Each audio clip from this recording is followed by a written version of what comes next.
I know you're out there, and I found one. She's sitting right here. Genetic mutation. First people are, that's true. It's like some kind of a weird gene that you're just obsessed with them. My horses or playing polo that's really the only time my mind's quiet. I was forced to learn how to saddle a horse. Horses are magic creatures.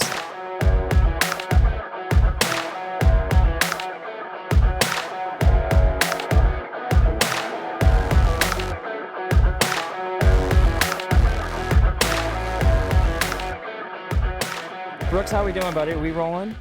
Cool. Well, we're rolling. He's going to sit down and just, if anything...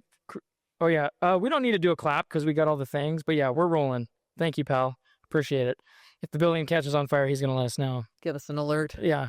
Malia, thank you so much for coming in today on the Dad Show. I was talking with you the other day. I was interviewing you for an interview that we're going to be putting in the Loveland Safe Ride documentary that we're working on, and it was so great. You let me come out onto your property, out to your house, and we chit-chatted a little bit. So how long have you been living out there in Union where we did the interview? Oh gosh, 20 years I've had that piece of property. So I actually bought that from Don Gray. So he was a pretty famous artist, and most of the people in Union County knew and loved Don. And he actually left me one of his paintings when I bought the house, and we've stayed in touch. He's a great guy, but I love that. I love Eastern Oregon. I was raised here, and this is home. So you're from Eastern Oregon. Can we give a little bit more backstory? Because one of the big things we want to do on this show is we want to meet and introduce really cool, interesting people. In my way of saying, like, why is this person living in Eastern Oregon? They're way too cool to live here. And I know there's a bunch of other people out there. I know you're out there, and I found one. She's sitting right here. Yeah. Can you talk? You are. You're a very interesting human being. Can you talk to me just a little bit about your background, how you were raised here, how you got into polo, and where that journey led to? Yeah, I mean, we lived in Kansas with my family, my mom, dad, my sister, and then when I was 12, I agreed if my parents would get me a horse, that I agreed to move to Oregon with them. So my dad taught chemistry at Eastern, and so he got a job here, and we moved here, and they've since all left me. I'm the only one that's You're the only one left? The only one left here. Everybody else left and moved over to the valley. But yeah, this is, my passion is our horses. I mean, that is always what has motivated me to do everything. And when I was 20, I guess, so like 100 years ago, one of my good friends had moved back to Oregon and moved back to her ranch in Cove and asked me if I wanted to help her start a polo club. And so I didn't know anything about polo. I mean, I had done every sport with horses up until that point. And I thought, oh, it sounds great. Sounds interesting. So we pulled out the cross fence inner pasture and mowed down that field and put an ad in the Observer. That was the media at that time. And had like a handful of people come out. None of us knew anything. But we all bought some mallets and some balls and English saddles, and we threw the ball in and tried to hit it. It basically looked like we were killing a snake, because nobody could, so it's like stabbing the ball. You're riding the horse and you're slamming this, you call it a mallet, on the ground. Yeah. So I've played very little golf. I was telling Samantha the other day on the show that I'm not a huge sports guy. It's not that I'm against them. I didn't get that gene. Yeah, okay. I play guitar. I'm creative, okay? Yeah. I played a little bit of golf, and that's difficult. I can't imagine trying to like swing a club while you're also on an animal. Yes. Well, I think it's just what you learn. I mean, I think that, I don't know, Sylvester Stallone, if anybody remembers who he was, he played Rocky, but he played some polo back in the day. And he said it was like playing golf during an earthquake was this analogy for polo. Because, yeah, you're going like, 30, 35 miles an hour, and the ball's the size of a baseball. And then the horse is probably 70% of the game as far as what makes you good or not very good. So Amazing. Yeah, I can't imagine. I can hardly stay on a horse. I think the most time I've spent on a horse was the summer I was 20. I went and cleared trails for the Forest Service up in the Wallowa Mountains, and I'd grown up around horses. My sisters, queen candidates and princesses and Chief Joseph days and 4-H and all that. Right. Yeah. Mom has horses still, and never touched them, but I was forced to touch them that summer, and I was forced to learn how to saddle a horse the summer I was 20, and I'll never forget it, and I'll never do it again. Oh, I think we should have you come out and try to hit a polo ball. Yeah, no, wouldn't that be fun? Brooks would love to film that. Yes, he would. That would be great. Some great self-deprecating footage for the business. Definitely. Yeah. Okay, so you love horses. You've always loved horses. Horses are the reason you came to Eastern Oregon. So you started polo in Cove. Mm-hmm. What happened next? Was there so there was no polo here at the time? No, there was no. I mean, there's really no polo in Oregon. I mean, there's still not really very much polo in Oregon. We have actually a really nice field out by B&K, which we're just getting a new sign up there, so now people might actually see it when they're driving on the highway. But yeah, I mean, I my passion for horses was the driving force in that. And I mean, I think people have a misconception with polo that they think, oh, you've got a silver, you're born with a silver spoon in your mouth, and it's definitely not that way, especially on the West Coast. So I was just, was somebody that loved the idea of polo. Also, you need a lot of horses to play the game. Like, I'm taking 6 to 7 horses to the field for myself during a tournament, because you're playing 6 chukkers. So a chukker is like a period of time that you're out there, 7.5 minutes. So you're switching out horses each chukker For stamina reasons? Oh, yeah. Interesting. You're personally bringing, so like players will bring like 6 or 7 horses to a single meet. Or a match. A game, a tournament. Wow. Yeah. So it's a big commitment, but you could have a big horse trailer to do that. Yes, my horse trailer hauls 8 horses. So okay. So we're going 6 or 7 horses. Yep. Polo, out there on the polo field. Tell me about. I'm really interested how you don't collide more often. Do the horses like really help with that? And like, because they're not trying to like get killed. Yeah, they're aware too, right? Sure. They're amazing. They are it's like an extension of your own body, really. I mean, that horse, and so they. I mean, if they don't, they have to put you within inches of where that ball needs to be in order for you to hit it. So they're filling in a lot for you. I mean, people think that they're just this big creature. Sometimes people say they're this big dumb creature, and their horses are magic creatures. They are, they can feel a fly land on their leg. So, just like as far as their sensitivity, they're pretty amazing. Talk to me about the bond between what you've experienced between humans and horses. I've heard my mom and my sisters and other what I call horse people. It's a genetic mutation. Horse people that's true. It's like some kind of a weird gene that you're just obsessed with them. So people will get it, or they're like, oh, what's wrong? Yeah. Is that different than like dog people? Like dog people aren't as obsessed. They're like, you're like, okay, I have a dog. They're cool. But horse people, it's a whole different breed, right? It's your whole life. Yeah. That's your whole life is obsessed with everything about them. What can you speak into that? Like for you personally, like what is some of that draw? Like, can you speak into some of that obsession? Like, do you love, for example, I'll pick on myself. Like one of the reasons I love guitar is when I play, how it makes me feel. Mm-hmm. And so I'm constantly chasing that dragon.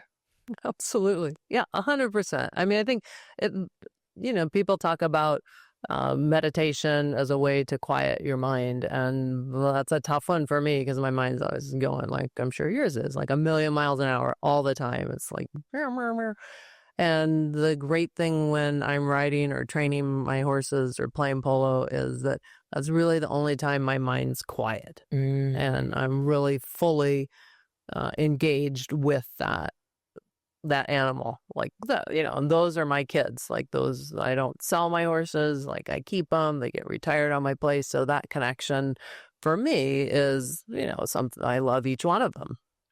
And so, yeah, chasing that dragon for sure. Yeah. Like, that's, if I go for a couple weeks without, for whatever reason, I'm gone or I'm not riding, like, that's a tough couple of weeks for me. So for sure, that's the time when my mind's quiet and I'm at peace. Yeah.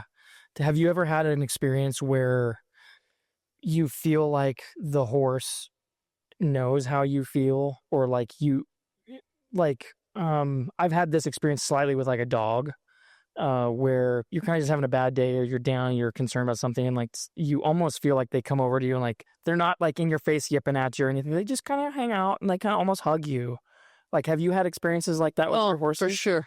Yeah, for sure. Yeah, they're very intuitive creatures, I mean, and I think that nonverbal communication, when you're kind of in tune with that, with an animal, or it can be a person, but more often it is an animal, because they are not a verbal communicator. So they're, all of those senses for them are really heightened. So they know, yeah, if you're sad, like, you can go sit out there in the pasture, and, and they'll just all come up to me, and like Amazing. check me out, and, like blow really softly in your ear, or, so they're like so soft and gentle creatures. Yeah, for sure. Do you feel like they want to please?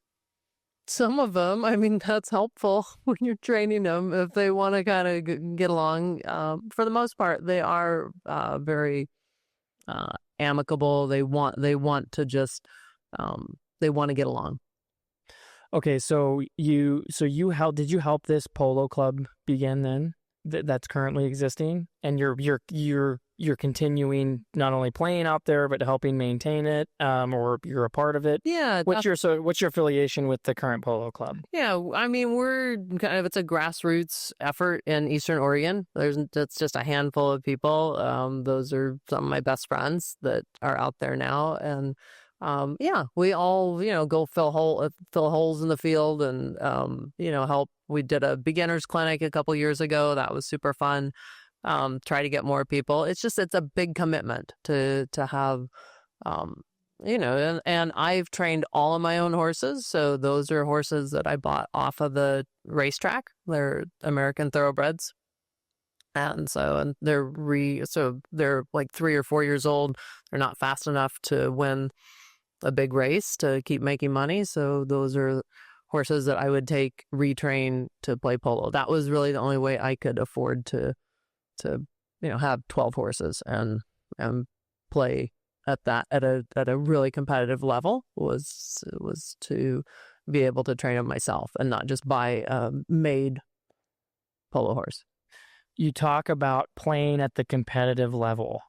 When I first met you, when you came into the ad with Kevin, and we said, I had no idea the level of polo that you had played. I didn't even know you played polo. Right. I think, again, kind of coming back to, there's a lot of really cool people that live in Eastern Oregon, and I love when I find those cool people because they've traveled the world and they have these amazing experiences. Mm-hmm. So for the viewers, you helped establish a polo club here. How did you get into competition? And then how far did you take competing? Where'd you go? Yeah, I've had some fantastic opportunities, and that people have given me. And so like, this club kind of had a little bit of a schism. And so I took a step back. This was 15, 20 years ago. And then I started traveling Spokane, Yakima, California, to start playing in some bigger competitions, which that was super humbling. Then you realize, hey, I'm not that good, actually. So that really made me have a real fire to get better, take a bunch of lessons, ask everybody I played with, what can I do better? Just try to really figure out that game. I mean, it's a game you could, learn forever for the rest of your life. You'll never make it. You'll never make it, right? Yeah. No. I view music the same way. Like, that's part of the beauty is Yes. that instrument will always be capable of more than I'll ever be able to do. 100%. You know, those horses are way better than I am. um, and so then from there, I got a chance. I got picked to be on the U.S. team, women's team that was going to go play in Australia, and so that was my first big international competition.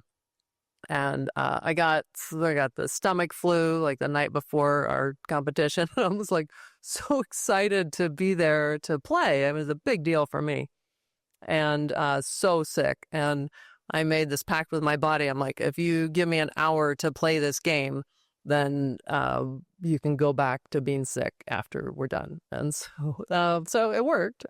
Your body listened? My body listened. It was one of the few times it ever did. Oh. But so I think just the power of how much, you know, your intention and like that was really, I looked at that with a ton of gratitude that I was there, and I'd never been outside of the United States up until then. And we were down like zero. It was one of my, like, it was a great moment in my life. We were down like 0-6 at halftime. So we had 2 more chukkers left.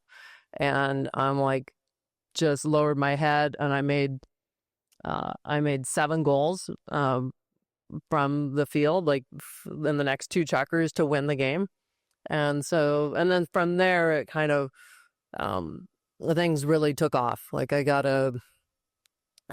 some articles in the newspapers, and I got an article on People magazine, and then from there, I got a lot of different opportunities to go play internationally, like to Chile and Argentina and South Africa and Canada, and Were these all over the world. Were these with different teams? Yes, yeah, all different teams. So that experience in Australia and what happened somehow got you on the radar. Yes, yeah, it catapulted it. It catapulted it, and then so did you go play in all these places? I did. Amazing. Yeah, I did. How so like what was like the year span?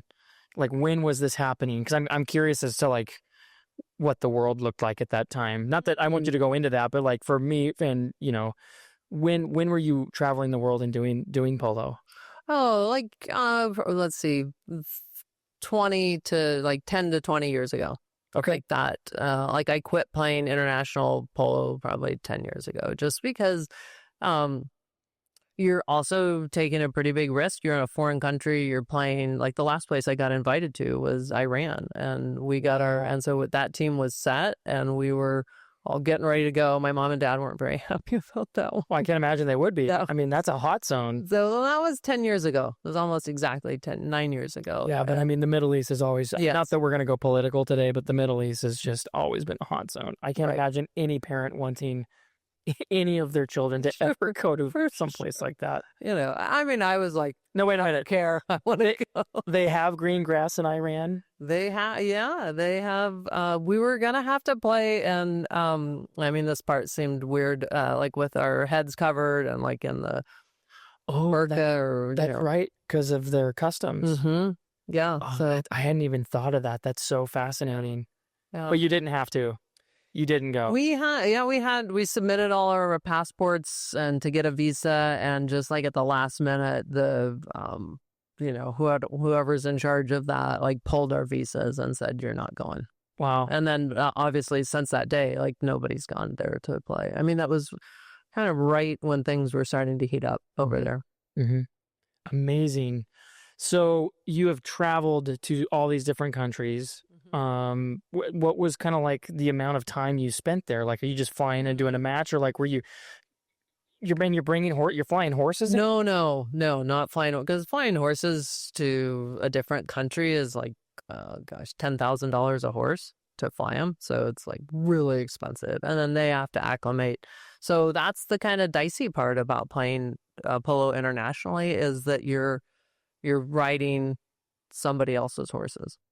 So when we went to Chile, that was a great time, because we're spending a couple weeks there. So they're like, those host countries are really gracious. Like they're really proud of their country. They want to show us all the cool stuff, take us to like fancy dinners. And I mean, it's like, you know, for a girl from Eastern Oregon, I was like blown away. Like I was like, wow, that's amazing. Like, But the horses, so in Chile, polo is a big deal there. Like they have all of it's televised. They have reporters there, the newspapers there. Like it's a huge crowds of people watching.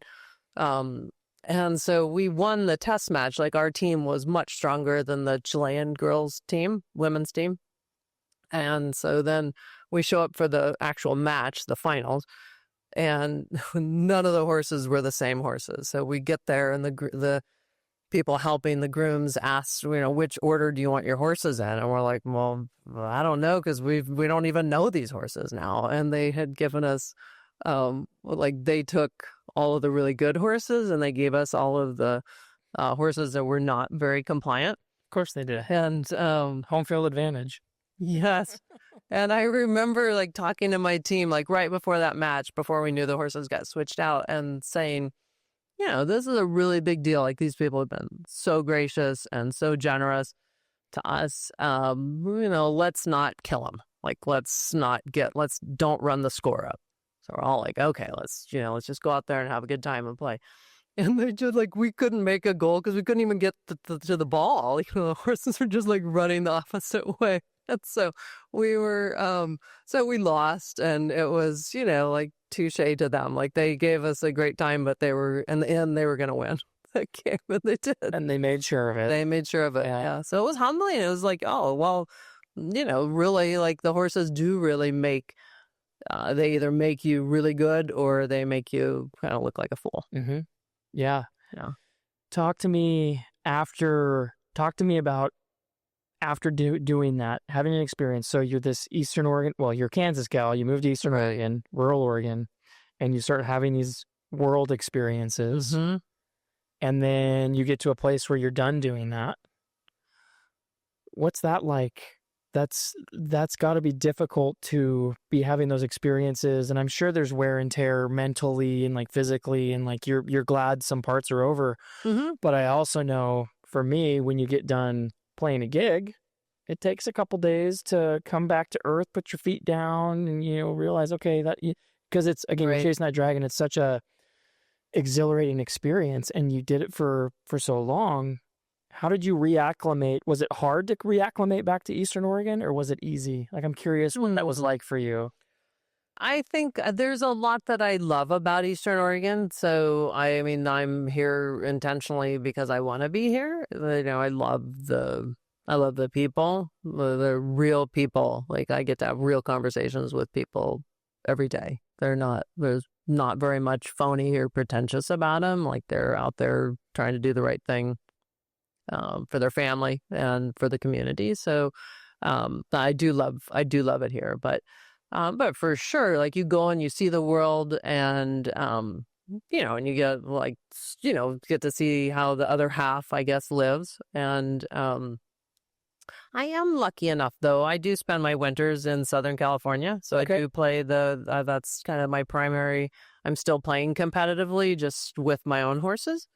So I'm going to down to Indio, California. So where we talked about this, where the big concerts, Coachella and Stagecoach, those huge outdoor concerts are held. Those are held on the polo grounds down there. And so we play the winter season from January through March. And so I'm still doing that. So I'm still playing competitively.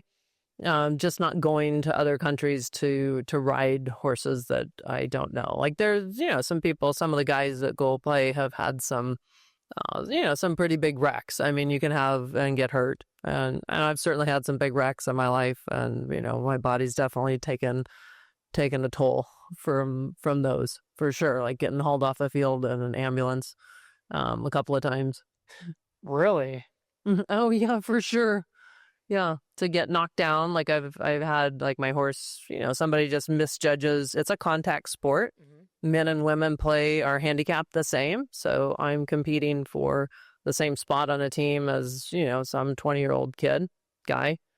And it's a contact sport. Like you are coming in, like those horses are shoving each other. One horse is shoving the other horse off of the line of the ball to try to establish yourself so that you get to hit the ball.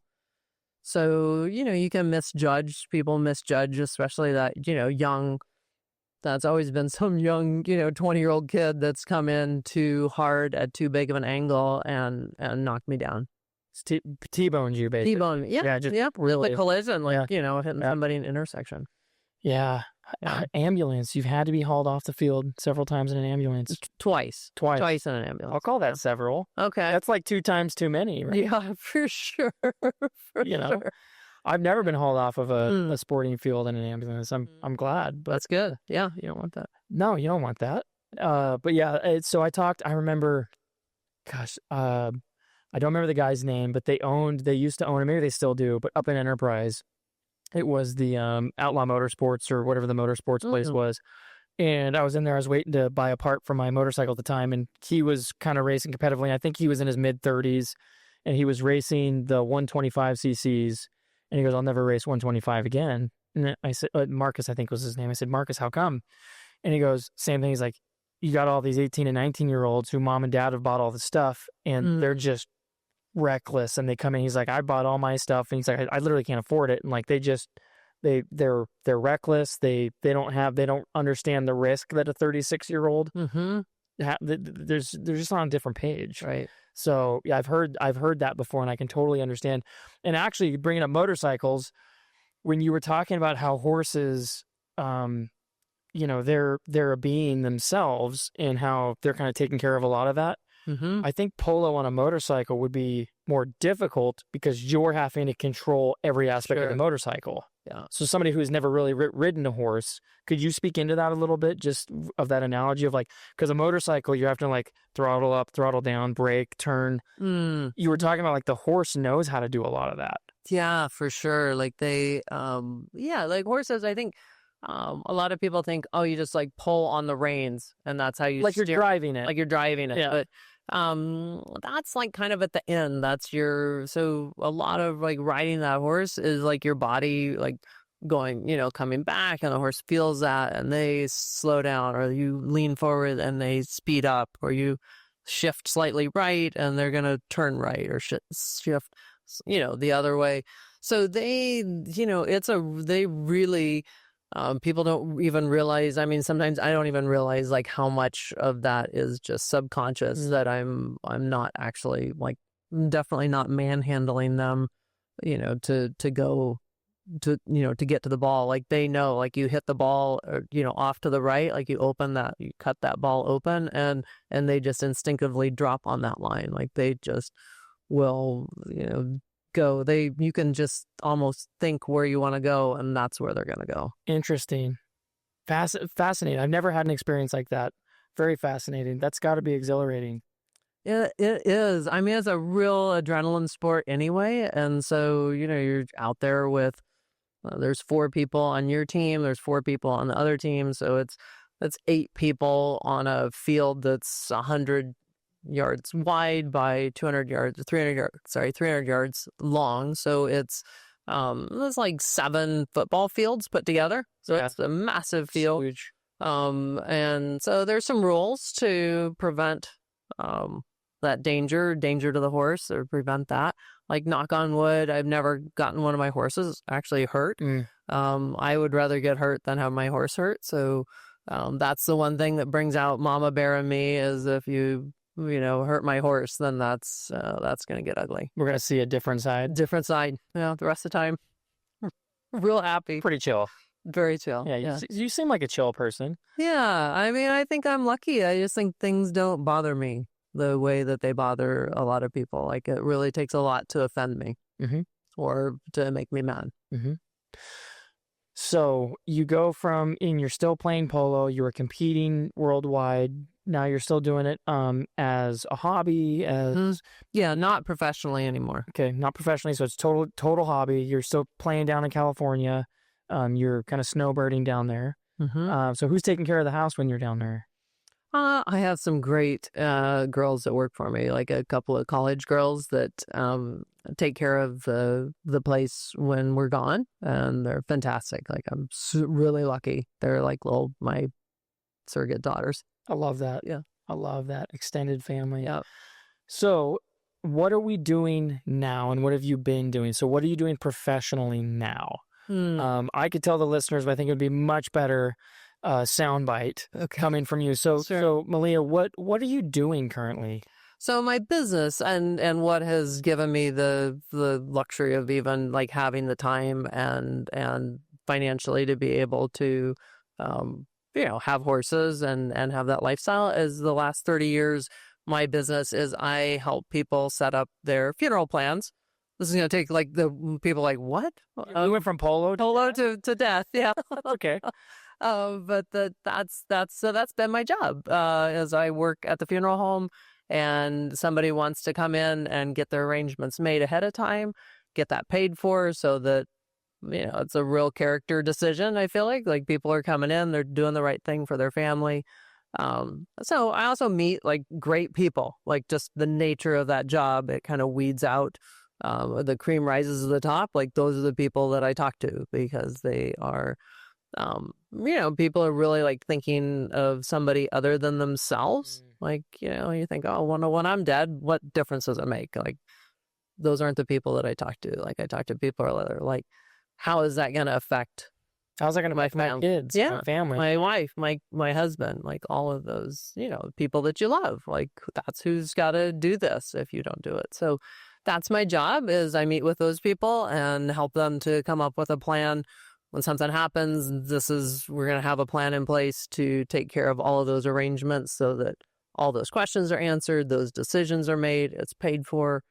So yeah, that's been my job for the last 30 years. And now I know the answer to this. You say that's your job, but what my listeners don't realize is you kind of invented that job.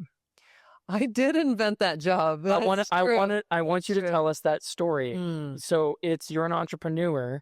How did you come up with this idea? Did you roll out of bed one morning and go, I'm going to become a merchant of death? And no, how did that happen?